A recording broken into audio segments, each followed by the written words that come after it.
tal? ¿Cómo están ustedes? Buenas noches, bienvenidos a la entrevista verdadera. En Revolución Democrática deben estar necesariamente, creo yo, sacando cuentas súper alegres por lo que pasa con Beatriz Sánchez. La candidata presidencial está, diría yo, subiendo como espuma en las encuestas, en los sondeos de opinión. En pocos días está tercera y consolidada, en pocos días desplazó, cuando todavía estaba en carrera a Ricardo Lagos, a la senadora Goich, al senador Sandón, a Felipe Cas, en fin, está lejos todavía, en todo caso, de Sebastián Piñera y de Alejandro Guillé, aunque en su reaparición mediática, dando entrevistas, Pablo Longueira decía que perfectamente Beatriz Sánchez la ve pasando a una segunda vuelta y enfrentándose ahí con Sebastián Piñera, lo que sería desde luego un batatazo, un cambio de escenario extraordinario e inesperado, diría yo, en nuestra política. Estamos con Rodrigo Echecopar, que es el nuevo presidente de Revolución Democrática, recién salido del horno. Rodrigo, gracias por estar acá. Así es. Bienvenido. Asumiste de facto ya tu presidencia hace un par de días, entiendo. Ayer comenzamos, pero vamos a tener la ceremonia de cambio de mando este 22 de abril, el sábado. El fin de semana. Que ahí ya empezamos. Bueno, mucha suerte en la gestión. ¿Qué esperan realmente ustedes que pase con Beatriz Sánchez? Te lo pregunto porque, claro, esto de que va a pasar a segunda vuelta está en las cuentas intencionadas de Pablo Longueira, seguramente, en lo que dice la Beatriz Sánchez, pero no están los planes, ni programas, ni proyectos, ni cálculos de nadie más.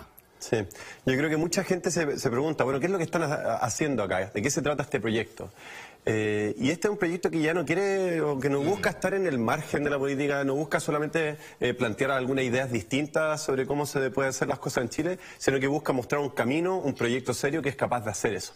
Y uno ve lo que está pasando en Chile, en el mundo, y ve que hoy día hay una posibilidad de que esas ideas nuevas, de que esa nueva forma de hacer política se convierta en protagonista, que los ciudadanos vuelvan a ser protagonistas de ese proceso, y nosotros creemos que hay buenas posibilidades de pasar a Sí, eso te quiero preguntar. Concretamente, ¿ustedes creen que pasa o puede pasar a segunda vuelta? Nosotros estamos trabajando para que pase, y como lo que hemos visto en los últimos días, la hemos visto ya sea en ferias en la Florida o en distintos actos en lugares del país, y vemos que hay... ¿Qué ha pasado en estos días? Te pregunto porque ha sido de verdad bien espectacular. Yo no tengo mucho cariño, simpatía, hay que transparentarlo a la Beatriz, pero realmente ha sido muy espectacular su irrupción, desplazando muy pocos días y seguramente transformándose ella en un factor que sacó de carrera, entre muchos otros, sabemos cuáles son, a Ricardo Lagos. Entonces, de verdad es un fenómeno que hay que empezar a ponerle mucho ojo y explicar, ¿no?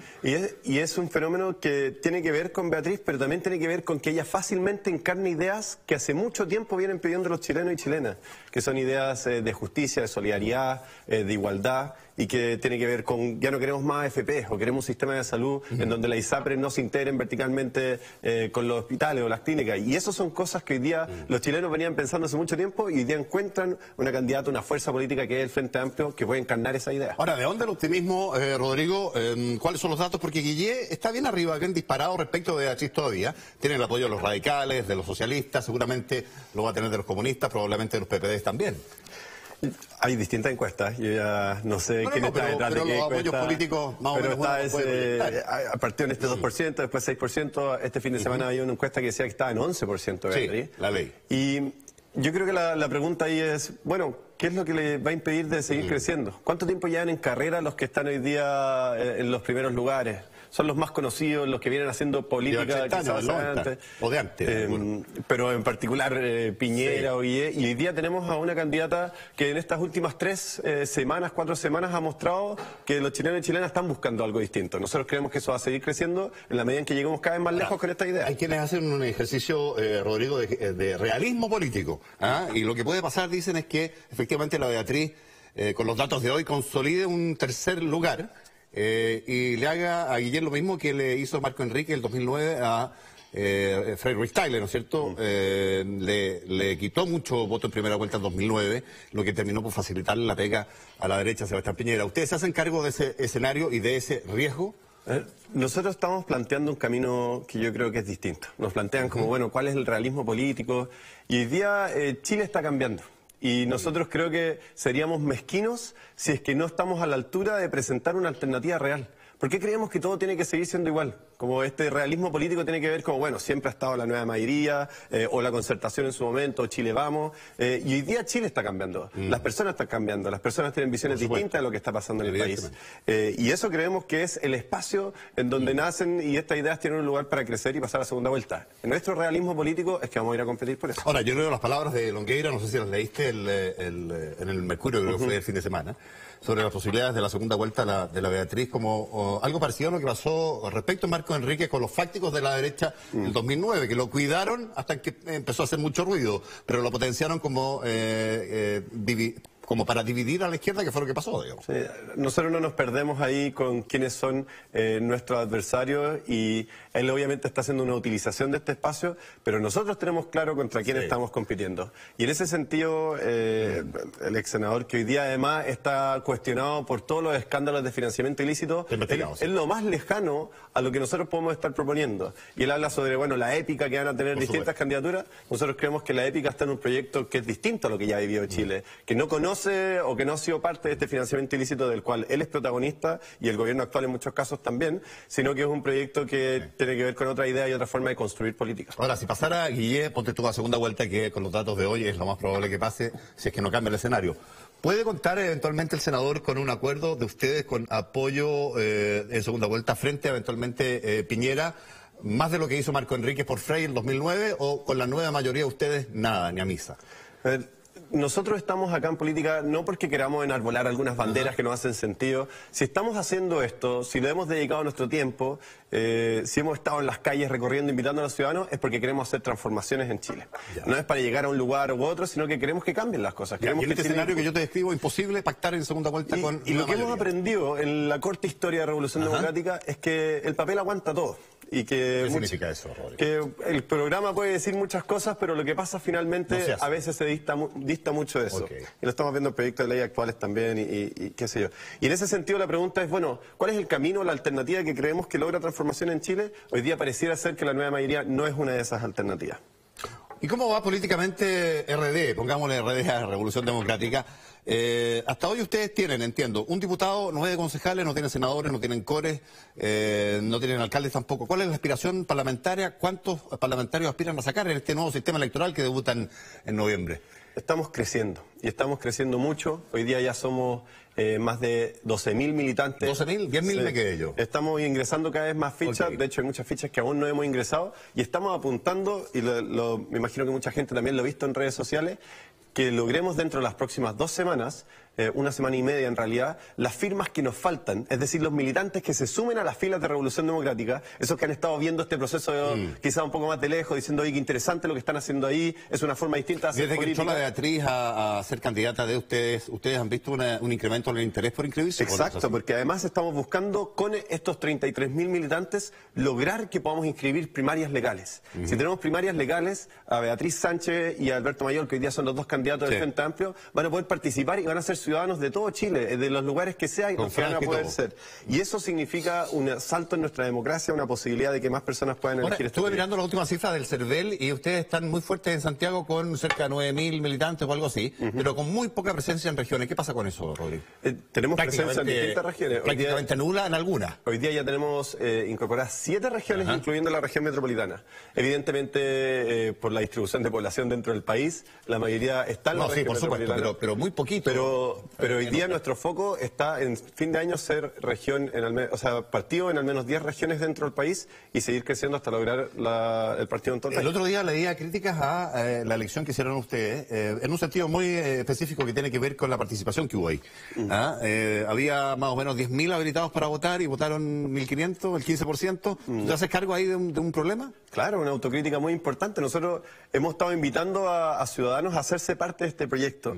Y muchas veces estos ciudadanos miran y dicen, y nos gusta mucho lo que están haciendo ahí. Pero se han olvidado que los ciudadanos no solamente tienen que votar una vez cada cierto tiempo, sino tienen que ser protagonistas de los proyectos. Hoy día Revolución Democrática es esa casa que quiere invitar a los ciudadanos a que participen y sean protagonistas de las decisiones que estamos tomando. Y eso significa llegar más lejos, mejor comunicación, y que vayamos creciendo también en números. Y nosotros queremos que nuestros debates hacia el futuro se muestren a la ciudadanía y que cada vez participen más. Ahora, hace 3 semanas, Rodrigo, estuvo sentada ahí en esa misma silla que estás tú, Javiera Parada, anunciando con bombo y platillos que iba a ser candidata a diputada por Revolución Democrática, por el Distrito 8, creo que fue el anuncio que ella hizo. Lo que se sabe hoy es que ustedes bajaron esa candidatura y que Javiera Parada amenazó con renunciar, no sé si alcanzó a hacerlo. El punto es que hoy día en la tarde echa pie atrás, dice que no se va.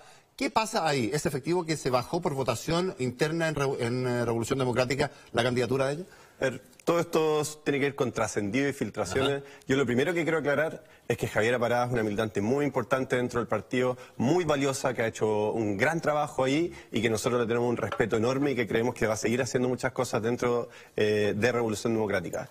En segundo lugar, efectivamente, había un diálogo interno sobre qué hacer porque ella había tenido una falta en donde había tenido un accidente, claro, bajo... Que había bebido alcohol. Y hoy día, que no tiene nada que ver eso con lo que vemos en otros lados. O sea, hoy día el diputado Rincón está siendo censurado, pero no pasó nada, no pasó nada dentro de la democracia cristiana, a pesar de protagonizar casos de violencia intrafamiliar, o la diputada Nogueira, que condenada por fraude al fisco, pero después integra comisiones investigadoras que van en esa misma dirección. ¿Tú o sea, esto es algo que no tiene nada que ver. Ella no fuera candidata en razón del accidente. No, y espérate un segundo. Entonces, en ese sentido, hubo un análisis al respecto y decidimos que en este caso era mejor que no fuese candidata hasta que se cerrara ese proceso. Pero quiero ser muy enfático en algo. Hasta que se cierre el proceso. Y quiero ser muy enfático en algo, porque aquí todo esto de la filtración y los trascendidos al final tienen como una carga individual, pero si es que uno lo mira desde la óptica colectiva, nosotros creemos que Javiera Parada tiene que seguir siendo un liderazgo y protagonista de los cambios que vamos a estar viviendo en Chile, y con eso cuenta con todo el respaldo del partido. Pero por ahora no como candidata a diputada, digamos. Esa ha sido la decisión, y que también la vamos a comunicar directamente al partido con la información oficial de lo que pasó ayer. Si ese proceso se cierra antes de que se termine la inscripción de candidatos, ¿ella podría retomar ese cupo o ya sería demasiado tarde?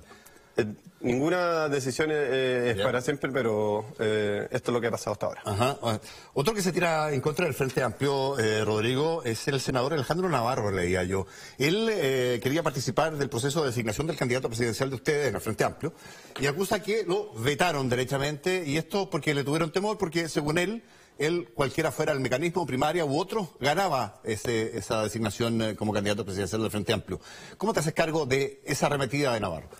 Bueno, aquí yo creo que en un proyecto como estamos construyendo, que es el Frente Amplio, que tiene una diversidad de fuerzas, pero que están representando muchas identidades y subjetividades del país, no caben los personalismos. ¿No cabe Navarro ahí? No, caben todos los que quieran construir colectivamente. Y en ese momento no estaba sobre la mesa primero las ideas o cómo se iban a llevar a cabo los procesos, y nos parecía adelantado, y él prefirió no seguir participando en la medida en que hiciéramos las cosas de esa forma. Pero lo que nosotros le estamos proponiendo a Chile es que el Frente Amplio tiene una sola forma de hacer las cosas, y es una forma inclusiva, participativa, pero por sobre todo colectiva, y eso significa que las decisiones las tomamos entre todos, y ese es el camino que vamos a seguir. ¿Y por qué se impide que Navarro en el Frente Amplio sea eventualmente candidato? ¿Cuál es la respuesta? Recordemos que él es el que decide salirse en la medida en que no se designa el mecanismo que se va a utilizar, o sea, adelante. Pero él acusa que ahí hay un veto detrás. Bueno, nosotros tenemos un desacuerdo con esa forma de ver las cosas, y nosotros creemos que hay que abrir, pero siempre pensando en el proyecto colectivo. No, ninguno de nosotros es más importante que el proyecto colectivo,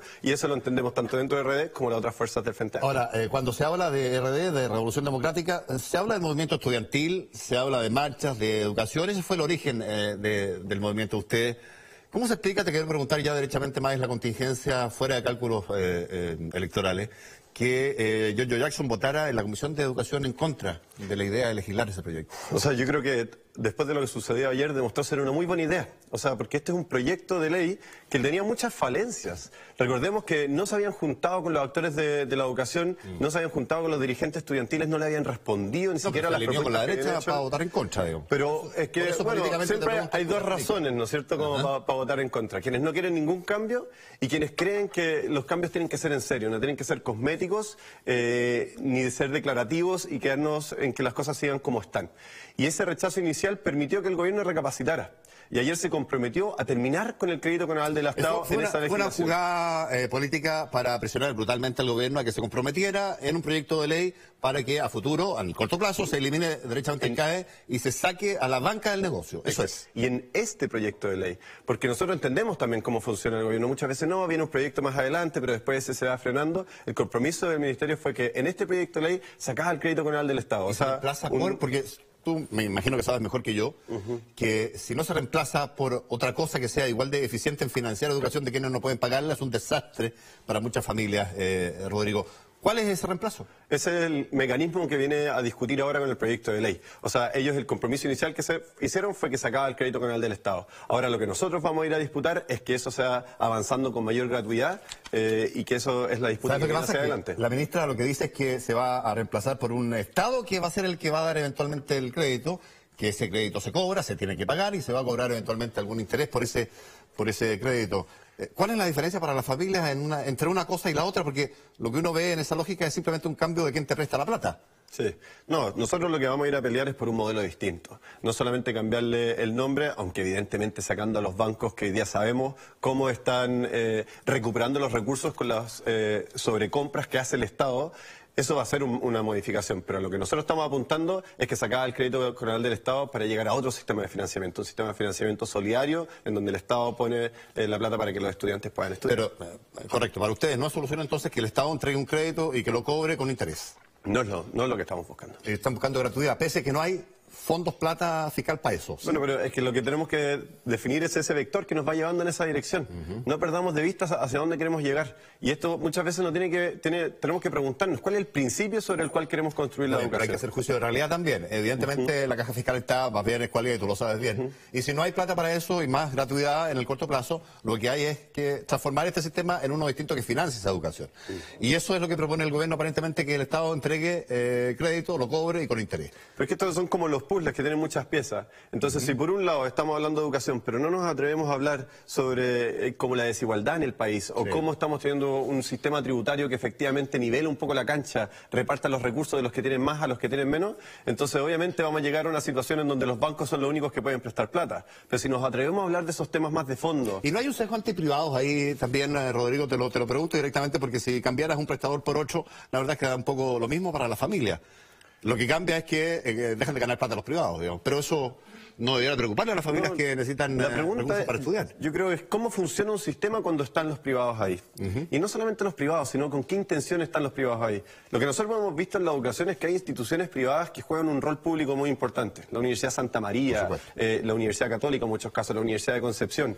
Pero no todos los privados son iguales. Y cuando los privados lo único que buscan es el lucro, su propia ganancia, distorsionan el sistema y lo que terminan es depredando a las familias y no un Estado que dice, mira, la educación es importante para todos y nos vamos a asegurar que así lo sea. Ahora, te quiero llevar a otros temas. ¿Qué piensan ustedes, por ejemplo, en el tema de las pensiones? ¿Están en línea con lo que propuso el gobierno, la presidenta, la semana pasada, o son más radicales y simplemente no es que no haya ni un peso más para la AFP, sino que no haya más AFPs?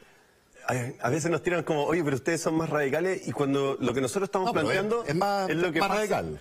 Pero lo que pasa en Chile, o sea, ¿en qué otro país del mundo las pensiones son la definición del sálvate solo? Ráscate con tus propias uñas. Lo que tú lograste durante esta vida... ¿Y las AFP son el problema? Y hoy día, ¿no el mercado laboral, los sueldos? No, hoy día son las AFP. Esa es la definición del principio, ese es el sálvate solo. En muchos otros países del mundo... Cuentas individuales, dices tú. Que haya exacto, solamente lo que tú ahorras es lo que a ti te llega. Y nosotros creemos en la solidaridad. ¿Qué sociedad no puede vivir sin solidaridad, sobre todo con nuestros adultos mayores? La solidaridad intergeneracional, es decir, que nuestros más jóvenes sepan poner recursos para quienes hoy día están jubilando, pero también la solidaridad intrageneracional, es decir, pero que los que más... más... planteando un poco el gobierno. Pero que haya muy cuentas individuales y otro poco a... Estamos hablando de un 2% que llegaría... Nosotros estamos pensando en un principio distinto de cómo funcionamos. No de cómo le movemos esta varita a la AFP sin que se enojen tanto, sino que cómo le preguntamos a la sociedad, a los ciudadanos, bueno, ¿cómo queremos vivir? Y en base a eso vamos avanzando. ¿Crees que una encuesta sobre esa materia lo que daría como resultado es que la gente le gustaría ser más solidaria y entregar sus recursos? Han salido distintas encuestas al respecto. Porque da la sensación de que no. Si tú me preguntas a mí... por la gente con la que uno conversa, la sobremesa, en el taxi, en la calle, en fin. No, si hubiese un sistema solidario en donde los que tienen más ponen más recursos para los que tienen menos, los beneficiados hoy día en Chile serían el 80%.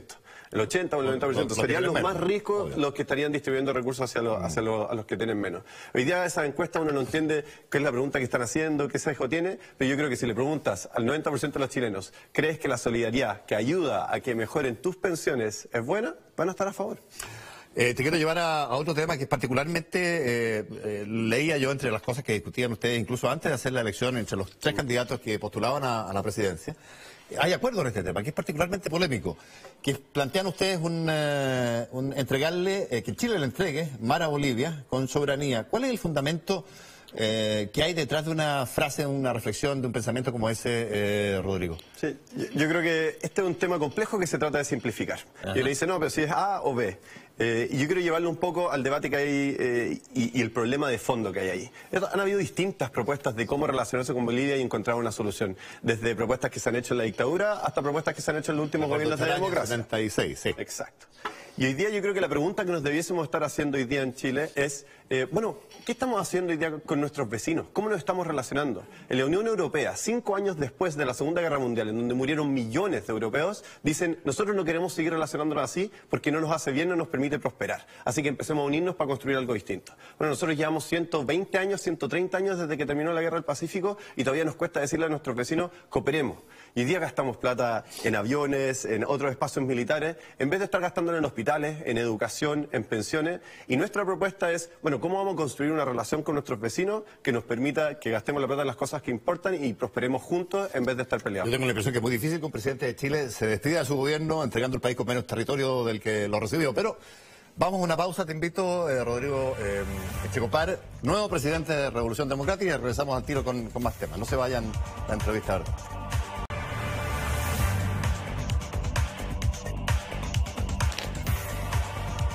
Yo te preguntaba, estamos de vuelta con Rodrigo Echecopar en Entrevista Verdadera, nuevo presidente de Revolución Democrática. En la pausa le preguntaba a Rodrigo por los temas que ellos tienen en agenda, qué es lo que nos puede faltar en un gobierno eventualmente del Frente Amplio y particularmente de Revolución Democrática. Y uno de los temas relevantes tiene que ver con la modificación de la Constitución, más que modificación, nueva Constitución, Rodrigo.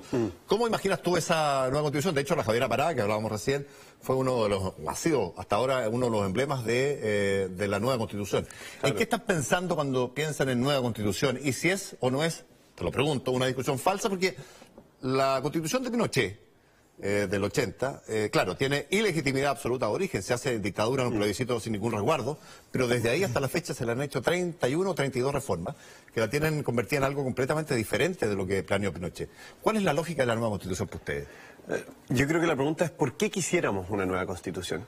Y hoy día la respuesta que nosotros damos es que hoy día en Chile es muy difícil que la ciudadanía sea la que determine hacia dónde vamos. Es decir, hoy día cuando tenemos elecciones, gana uno o el otro, pero las cosas pareciera ser que no cambian tanto, las cosas van en una dirección más o menos similar. Y al final, muchas veces cuando hay leyes que tienen que ver con empresas o espacios industriales, bueno, ¿quiénes son los que determinan esa ley? Más que la tendencia política, quienes están financiando la política detrás. Entonces la pregunta es, bueno, ¿para qué queremos una nueva Constitución?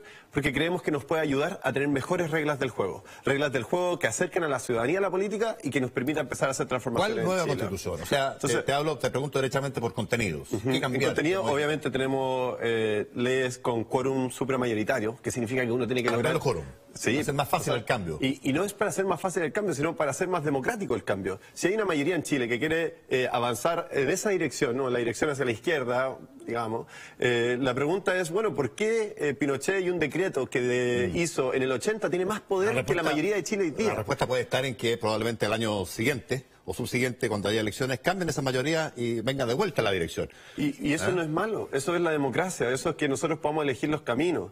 Lo que a mí me parece que está mal es que un dictador del año 80 siga pesando más que la mayoría de la ciudadanía hoy día.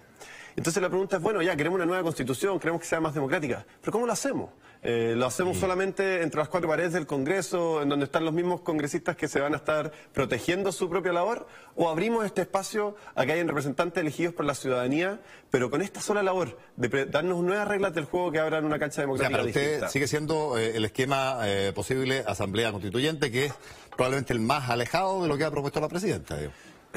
Sí, pero no nos parece, o sea, esto no es nada del otro mundo, esto ha pasado en muchos países europeos en donde deciden, vamos a ponernos reglas del juego nuevas y hay una forma y un mecanismo especial para eso. Y eso es lo que nosotros le llamamos Asamblea Constituyente. No es la radicalidad, sino la radicalidad en su democracia. Que dejen de pesar los partidos que llevan mucha historia nomás o quienes tienen más parlamentarios en el Congreso por los resultados de últimas elecciones y que pese la ciudadanía en una elección. ¿Y una asamblea tipo los cabildos que se hicieron, Rodrigo? ¿Esa es la imagen que tú te planteas como como No, una asamblea constituyente, un espacio de representantes dedicados exclusivamente o a incluyendo redactar una nueva al constitución. Congreso, al Senado, a las cámaras. No, que sea un espacio electo exclusivamente para esto. O sea, imagínate lo que hay, digamos. sí, imagínate si tú estás en una asamblea constituyente, ¿Ya? tú estás definiendo cómo va a ser la constitución hacia el futuro y tienes que decidir cómo va a funcionar el Congreso.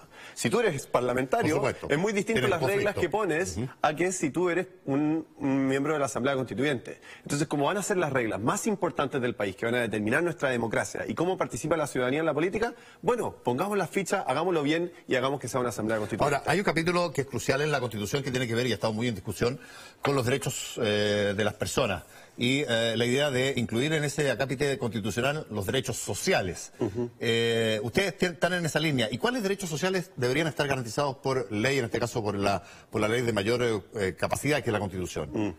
Nosotros creemos que la Constitución tiene que incluir los derechos sociales. ¿Cuáles? Pero después nos importa mucho cómo se llevan a cabo. Pero esos derechos sociales son la educación, son la salud, son la vivienda, son también una vejez digna. Y son derechos sociales. Bueno, son derechos, tú sabes, bueno, tú eres ingeniero comercial. Así es. Pero sabes que evidentemente para hacer un derecho a algo tiene que ser esto reclamable frente a la justicia o a los tribunales administrativos, en fin. Si alguien no tiene una casa y se lo garantiza la Constitución, ¿cuál es la lógica? No, aquí la lógica es que la Constitución no solamente lo podamos exigir judicialmente, sino que la Constitución efectivamente mandate lo que hagamos en el Congreso, Pero que no en pueda nuestros ser distintos reclamable. espacios. Claro, es que siempre va a haber es difícil que Por eso los te pregunto, recursos que es alcancen. una de las objeciones que ponen Sí. quienes, No, nosotros quienes se queremos oponen a esto. No, ojalá una Constitución que mandate claramente cuáles debiesen ser las políticas públicas. Y eso significa que cuando hablamos de derecho a la educación, estamos siendo capaces de garantizar una educación de calidad en todos lados, y no solamente que exista alguna. O cuando hablamos del derecho a la salud, lo mismo. Y eso es otra forma de entender los derechos sociales. Tiene que ver con atrevernos a llevar adelante políticas públicas que se lo garanticen a la sociedad. Pueblos originarios, propiedad de los recursos naturales, ¿también intervenir ahí? Evidentemente, hoy día la propiedad de los recursos naturales es algo muy sensible para los chilenos. Muchas veces son recursos naturales que se están acabando o que tienen efectos sobre nuestro medio ambiente, sobre nuestras vías, y hoy día quienes usufructan de esos recursos son en general capitales extranjeros que no están tributando acá. Y acá esto son cosas que han pasado en muchos otros lados. Bueno, definamos cuáles son nuestros recursos estratégicos y cómo lo queremos desarrollar. La minería en Chile sigue siendo la del cobre, aunque está bastante deprimida por los precios y qué sé yo. ¿Tu idea es o la idea de ustedes es ahí sacar a los privados de esa explotación? A nosotros no nos van a hacer caer en la trampa, bueno, pero privados o Estados, lo que nosotros queremos es un modelo en donde los recursos naturales, primero los cuidemos para que sean un estratégico que le sirva al país, y segundo, que su explotación o su uso permita un desarrollo del país y no solamente de quienes lo explotan. Oye, se nos fue volando el rato, el tiempo que tenemos en la entrevista, Rodrigo, te agradecemos especialmente, se me quedaron algunas otras cosas, pero para la otra, mucha suerte en el mandato. ¿Cuánto tiempo? ¿2 años son? 2 años, 2 años. 2 años de grupo. Muchas gracias por el tiempo. Gracias, buenas noches. Hasta mañana con ustedes, que lo pasen bien.